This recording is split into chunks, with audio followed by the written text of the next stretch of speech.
ចប់បាត់ហើយបាទចប់បាត់ហើយបងប្អូនយើងបាទអឹមបាប៉េបាទទៅបាទតែជាទេបាទយប់មិញនេះបាទត្រូវរងរបួសម្ដងទៀតបាត់ទៅហើយ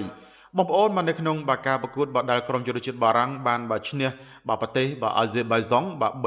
3-0បាទហើយយប់មិញហ្នឹងបាទក៏មានការបាទរួមចំណែកបាទពីបាទអឹមបាប៉េមកគ្របដែរបាទក្នុងការបាទសុទ្ធបញ្ចូលទីសម្រាប់បាទក្រុមបារាំងបាទហើយបាទអឹមបាប៉េបាទក៏មានបាទការបាទអាស៊ីបាទទៅកាន់កីឡាករបាទអាន់ដ្រៀនបារ៉ាប៊ីយ៉ូតបាទមកគ្របផងដែរបាទប៉ុន្តែបាទរឿងដែលបាទសោកស្ដាយបាទនៅនាទីទីបាទ83បាទអឹមបាប៉េគឺថាបាទទៅលេងមុខឲ្យបងប្អូនយើងបាទគឺបាទធ្វើសញ្ញាបាទសុំបាទគ្រូបាទដូរចេញមកតែម្ដងបាទប៉ុន្តែបាទយើងមើលទៅដូចជាមិនសូវជាធ្ងន់ទេបាទរបស់របស់បាទអឹមបាប៉េ